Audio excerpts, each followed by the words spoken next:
মায়ার হাতের মেহেদির নকশা দেখছে তার দাদি। উনিও বাকিদের মতো এসে বললেন, তোর হাত যত রাঙা হইব তোর স্বামীও তোরে ততটাই ভালোবাসব। বলে উনি একগাল হাসলেন। মায়াও জয়ন্তনের সঙ্গে তালে তাল মিলিয়ে ঠোঁটে হাসি আঁকে। মীর দূর থেকে পায়চারি করতে করতে দেখছে মায়াকে। কি যেন কি ভেবে বিন্দু বিন্দু হাসছে। মায়ার মেহেদির নকশা দেখবে, কিন্তু সবার মাঝে থেকে যেতেও পারছে না মায়ার কাছে। বড়রা সবাই উপস্থিত। আমজাদ একটু পরপর মায়াকে দেখছেন। আত্মীয়দের সাথে কথা বলার সময়টুকুতেও সে মায়ার অজান্তেই যেন তাকে দিচ্ছে।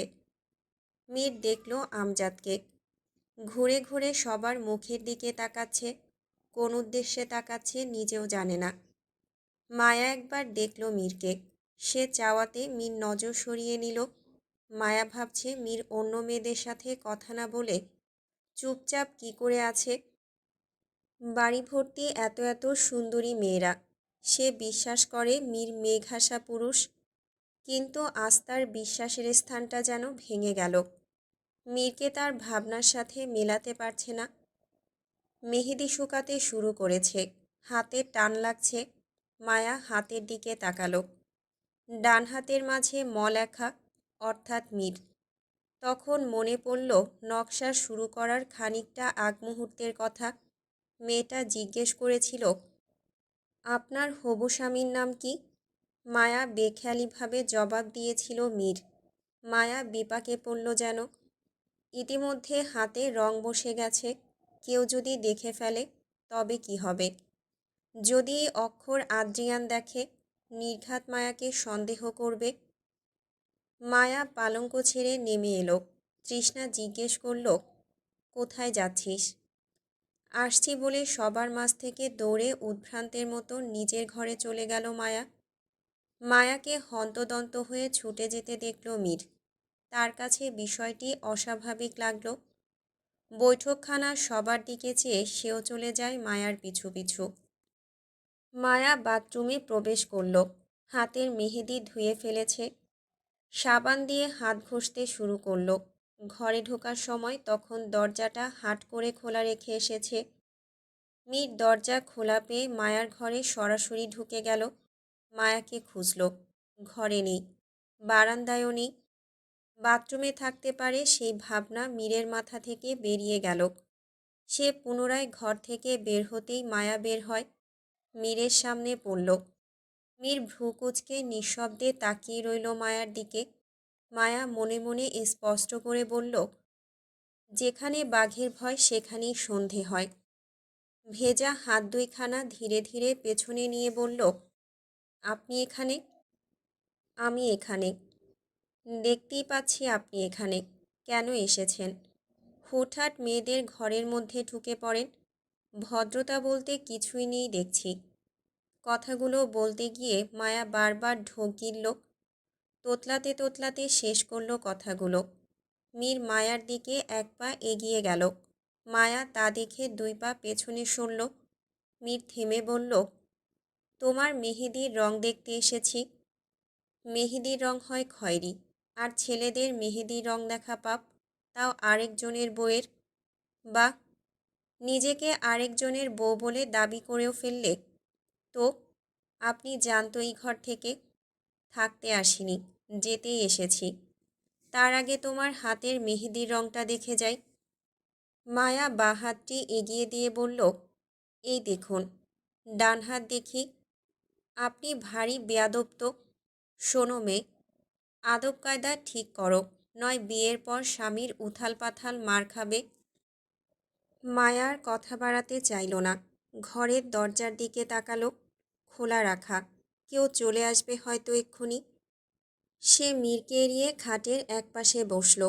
মীর তার পাশে গিয়ে দাঁড়ালো। কি হলো, দেখাবে না? না। জোর করে দেখব। তখন আঘাত পেতে পারো, তাই এক্ষুনি দেখাও। মায়া যেন বিব্রতকর অবস্থায় পড়ল। ঘর থেকে বের হওয়ার জন্য মনস্থির করল। ভাবতে না ভাবতেই বসা থেকে বিদ্যুৎ গতিতে উঠে যেতেই মীর বলিষ্ঠ হাতে তাকে ধরে পুনরায় খাটে বসিয়ে দিল। মায়া ধপ করে খাটে বসে পড়ে। শরীর যেন তার দুলে উঠল। মীর মায়ার অপেক্ষায় না থেকে তার ডান হাতটা নিজের দিকে টেনে নিল। মায়া ইচ্ছে করে হাতটি শক্ত করে মুষ্টিবদ্ধ করে রেখেছে, কিন্তু তারপরেও মীরের শক্তির সাথে পেরে উঠল না সে। সে মুষ্টি খুলে দেখল মায়ার হাতের মাঝখানে ম লেখা। মেহেদির রংটাও বেশ গাঢ়। মায়া লজ্জায় লাল হয়ে গেল, চোখ বন্ধ করে ফেলল। মীর হাতটি ছেড়ে বলল, তার মানে এই ব্যাপার? আমার নামের প্রথম অক্ষর লিখে রেখেছ দেখছি। বিয়ে অন্য একজনের সাথে আর নাম লিখে রেখেছ আমার। মায়া চোখ মেলে বলল, দেখুন, আমার হবু স্বামীর আরও একটা নাম আছে, ম দিয়ে। শুধু আপনার নামই ম দিয়ে নয়, বোকা পুরুষ। মীর মায়ার দিকে নুয়ে বলল, তুমি বোকা মেয়ে, সরাসরি মিল লিখলেই হতো। মায়া কিছুই বলল না। মীর ফের বলল, মেহেদির রং বেশ গাঢ়। লোকে বলে মেহেদির রং যত গাঢ় হয় তত নাকি স্বামী আদর করে, সোহাগ করে। তোমাকেও বোধহয় করবে। অসভ্য। মায়া মিনমিনিয়ে বলল। মীর শুনে মায়াকে খাটে ধাক্কা দিয়ে শুইয়ে দিয়ে বলল, আজ তোমাকে অসভ্যর অর্থ বোঝাবো, দেখো কেমন লাগে। আপনাকে অসভ্য বললেই এর অর্থ বোঝানোর জন্য ব্যাকুল হন কেন? অদ্ভুত পুরুষ তো আপনি। মেয়েদের সম্মান করতে জানেন না। আমি মীর মেয়েদের খুব ভালো করেই সম্মান করতে জানি। যাও, বোঝালাম না অসভ্যর অর্থ? আজও ছেড়ে দিলাম, কিন্তু এরপর আর ছাড়ব না। বলেই মায়ার উপর থেকে উঠে বসে সে। এরপর তো আমি দূর দেশেই চলে যাব, তখন আর চাইলেও আমাকে পাবেন না। আমি সেই দূর দেশেই যাব তোমাকে অসভ্যর অর্থ বোঝাতে। আমি ছেড়ে দেওয়ার ছেলে নই। আপনি বদমাইশ লোক। মীর হাঁপ ছেড়ে বলল, তুমি মেয়ে আমাকে যত গালি দিলে আমি জীবনে তত ভাতও খাইনি। মীর মায়ার ঘর ছেড়ে যেতেই থমকে দাঁড়ায়। ঘুরে মায়ার দিকে চেয়ে বলল, ভারী শাড়ি, বদলে নাও। আপনি বলার কে? মীর দাঁতে দাঁত চেপে ধরল, চোয়াল শক্ত করে বলল, আজকাল তুমি মুখে মুখে কথা বলা শিখেছ। যাকগে, বিয়ের কনের সাথে রাগ না দেখালাম।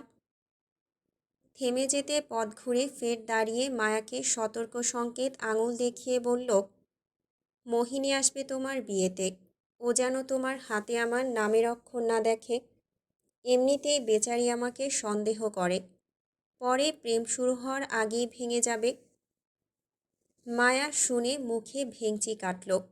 মীর মায়ার ঘর থেকে বেরিয়ে দেখল দরজার পাশে বুলবুল কান পেতে দাঁড়িয়ে আছে। মীর হঠাৎ আশায় ও কিছুটা চমকে উঠল। দাঁত কেলিয়ে হেসে বলল, আজও কিছু দেখিনি।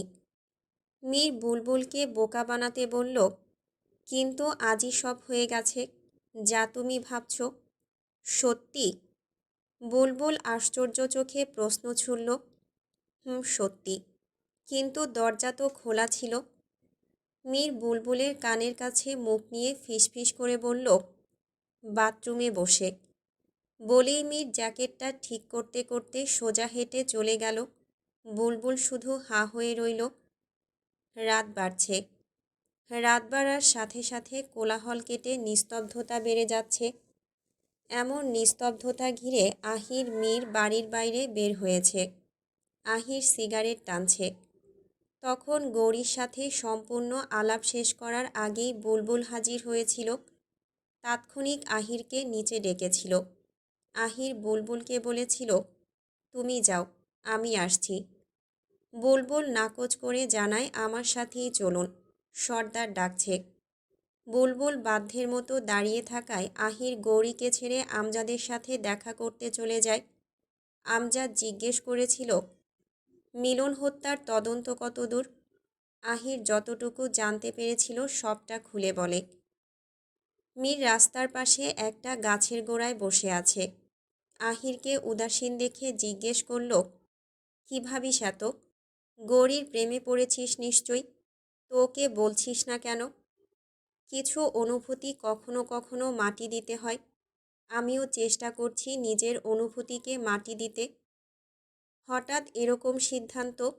মীর বিমর্ষ মুখে বলল, কখনো কখনো সিদ্ধান্ত বদলাতে হয়। জানি না তোর সিদ্ধান্ত বদলানোর কারণ কি, তবে গৌরীকে ভালো না বাসার মতো কিছুই দেখছি না। এলোমেলো জীবন মেয়েটার, মা অসুস্থ, আজ আছে হয়তো কাল নাও থাকতে পারে, বাবা নেই, এতিম। এরকম মেয়ের দায়িত্ব নিলে উপরওয়ালাও খুশি হবেন। আহির সিগারেটে শেষ 2 টান দিয়ে ফেলে দিল। নির্বিঘ্নে বলল, জীবনের গণ্ডি কখনো কখনো এমন জায়গায় এসে থামে, তখন যেন থমকে দাঁড়িয়ে পড়তে হয়, আর সামনে এগোতে মন চায় না। ইচ্ছে করলেও কোনো অজানা বাধা যেন আটকে দেয় পথ। মিলনকে হত্যা কে করেছে জানতে পেরেছিস? মীর হঠাৎ প্রসঙ্গ পাল্টে ফেলল। প্রায় জেনেছি, পুরোপুরি জানা বাকি। পুরোপুরি জেনে ফেল, এত তাড়া কিসের? আহির মীরের পাশে গিয়ে প্রশ্ন করল। বারে, মায়ার বিয়ে, এরপর আমরাও চলে যাব। তুই একা একা পড়ে থাকবি এই গ্রামে? তার থেকে যত দ্রুত সম্ভব কেস সমাধান কর, এরপর গৌরীকে নিয়ে শহরে চলে যা। গৌরী ছেলেদের বিশ্বাস করে না, কারণ কোনো এক পুরুষের দ্বারা তীব্র আঘাত পেয়েছিল, তাই ও চুপসে গেছে। কে সে? ওর বাবা। ওর মায়ের সাথে ছলনা করেছে, ওদের জীবনটা নষ্ট করে দিয়েছে। তাই বলে সব পুরুষ তো এক নয়, ওকে বুঝিয়ে বল। আমি ওকে ভালোবাসি, ও হয়তো বুঝতে পেরেছে, কিন্তু মুখ ফুটে বলতে পারিনি এখনো। বললে হয়তো প্রত্যাখ্যান করবে। আগেই কেন খারাপটা ভেবে নিচ্ছিস? ও তোকে পছন্দ করে। জানি না, নারীদের মন বোঝা বড় দায়। চল, আজকে রাতে ওকে সবটা বল। আহির কোনো কারণে চুপচাপ। মীরকে কিছু বলতে গিয়েও বলতে পারছে না যেন। মীর উঠে দাঁড়ালো। আহিরের আশেপাশে পায়চারি করতে করতে বলল, তোকে এর আগে এতটা নিশ্চুপ থাকতে দেখিনি। কিছু কি হয়েছে? আহির কিছু বলছে না, শুধু তাকিয়ে আছে আকাশের খণ্ডিত চাঁদটার দিকে। মৃদু আলো দিচ্ছে, চারপাশ বেশ আলোকিত। উজ্জ্বল আলোয় চারপাশ ঝলমল করছে। দূরের ঝিঝি পোকার ডাকে প্রকৃতি ভিন্ন রূপ নিল।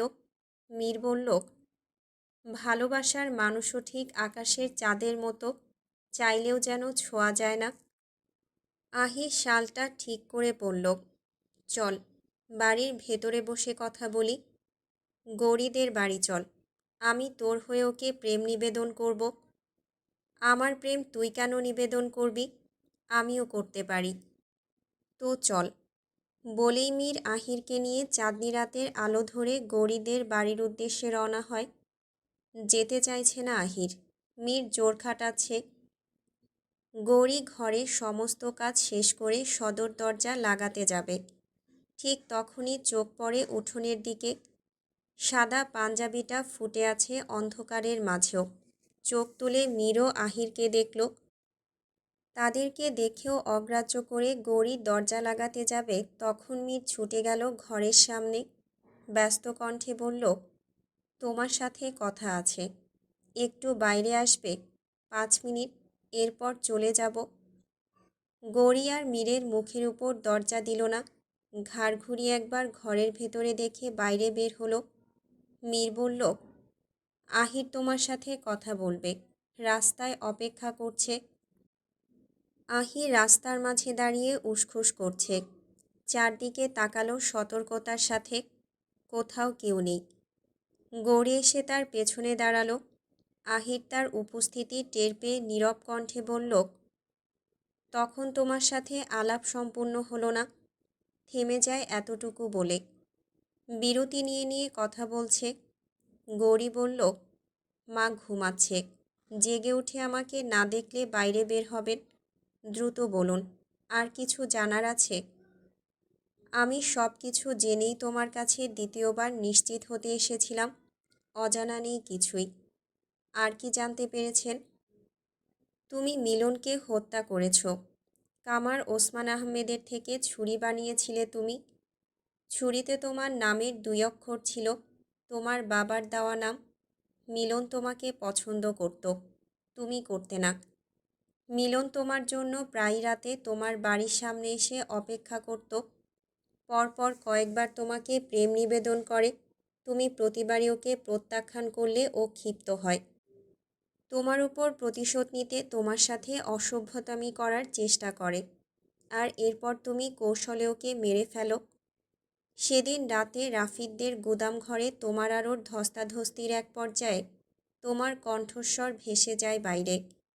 আর সেই শব্দপান কামার ওসমান, উনি সবটা দেখে ফেলাতে ওনাকেও তুমি মেরে ফেলার চেষ্টা করো। ভাগ্যবশত উনি কিছুটা সময় বেঁচে ছিলেন। কাতরাতে কাতরাতে বাড়ি অবধি পৌঁছালে ওনার ছেলে আকবরকে তোমার নাম বলে দেন। আর এই সব কিছু আকবর আমাকে বলে। আকবর চাইলে তোমার ক্ষতি করতে পারত, কিন্তু ছেড়ে দেয় তোমাকে।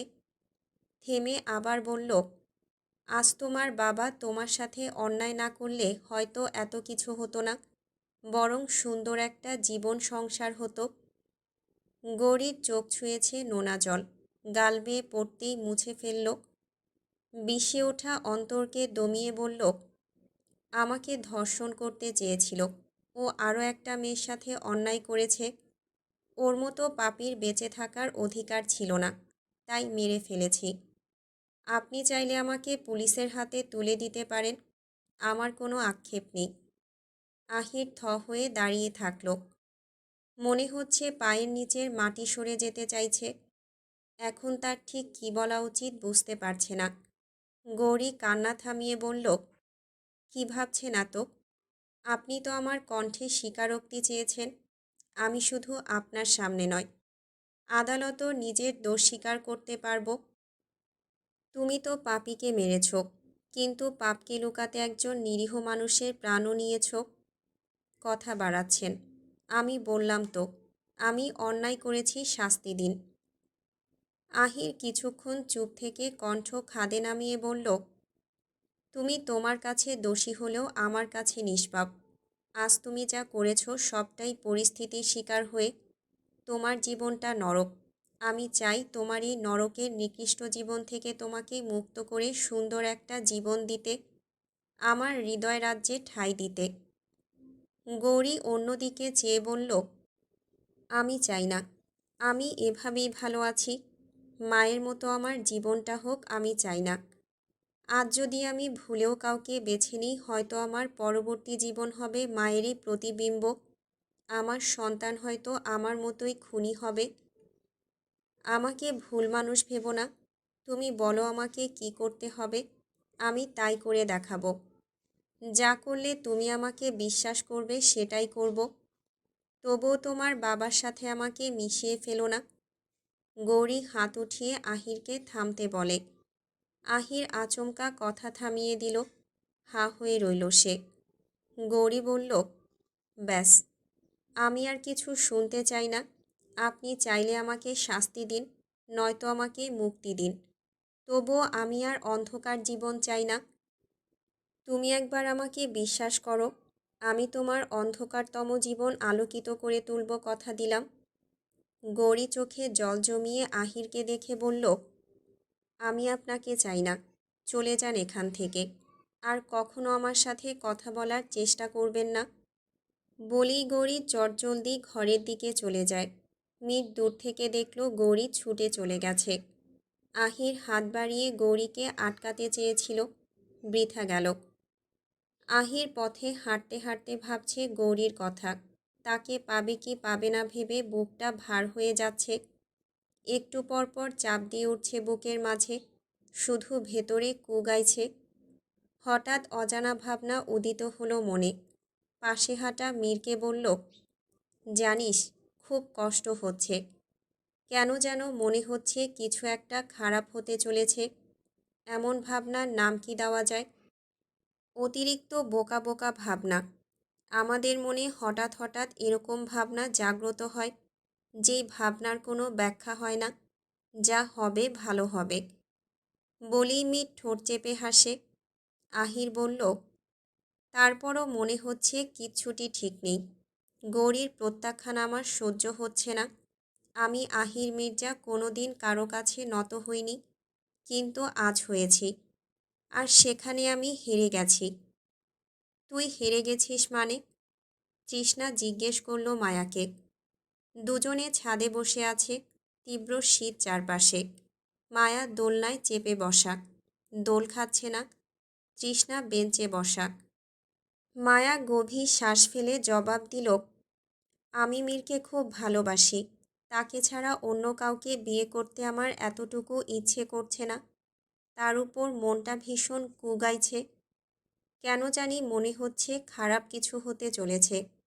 বিরতি নিয়ে আবার বলল, বেশ কদিন ধরে বাজে স্বপ্ন দেখছি। কি দেখছিস? আমার হাতে মেহেদি দেওয়ার পর হঠাৎ হাত থেকে রক্ত ঝরছে। আমি বিয়ের সাজে তীর্যক কণ্ঠে কাউকে ডাকছি, যেন সে আমার থেকে খুব দূরে চলে যাচ্ছে। এরকম স্বপ্নের অর্থ কী?